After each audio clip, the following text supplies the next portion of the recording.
રાજ્યમાં કમોસમી વરસાદના કારણે ખેડૂતોના કૃષિ પાકને થયેલા વ્યાપક નુકસાનીની સ્થિતિમાં મુખ્યમંત્રી ભૂપેન્દ્રભાઈ પટેલ દ્વારા સર્વે અને પંચરોજ કામ કરવાની સૂચના આપવામાં આવી હતી। આ સ્થિતિમાં અમરેલી જિલ્લામાં અસરગ્રસ્ત 626 ગામોમાં કપાસ, મગફળી, સોયાબીન, ડુંગળી, શાકભાજી, કઠોળ વગેરેની ખેતીને નુકસાન થયું છે।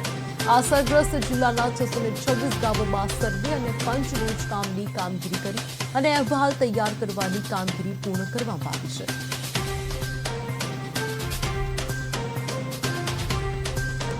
બહુ નુકસાન થયેલ છે અને સરકાર દ્વારા જે ટીમ ગ્રામ સેવક, તલાટી, મંત્રી કે જિલ્લામાંથી અધિકારીઓ આવી અને તાત્કાલિક સર્વે કરેલ છે, તો એ સર્વેનું કામ પણ પૂર્ણ કરેલ છે।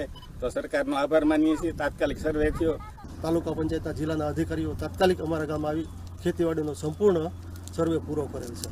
તો અમારી રાજ્ય સરકારને નમ્ર વિનંતી છે આ તાત્કાલિક અમારા ગામના સર્વે પૂરો કરાવો એ બદલ ખૂબ આભાર અને જલ્દીમાં જલ્દી અમને ખેડૂતોને વળતર મળે એવી રાજ્ય સરકારને વિનંતી। સ્થાનિક વહીવટીતંત્ર દ્વારા કુલ 86 ટીમોની રચના કરવામાં આવેલી છે, જેમાં 27 અધિકારીશ્રીઓ, 234 જેટલા કર્મચારીશ્રીઓનું સમાવેશ કરવામાં આવેલ છે, જેમાં એ લોકો ખેડૂતો સાથે ગામ જઈને રોજકામ તૈયાર કરીને નુકસાનીનું આકલન તેમજ માહિતીની વિગતો તૈયાર કરીને રાજ્યકક્ષા લેવલે તેનો અહેવાલ સાદર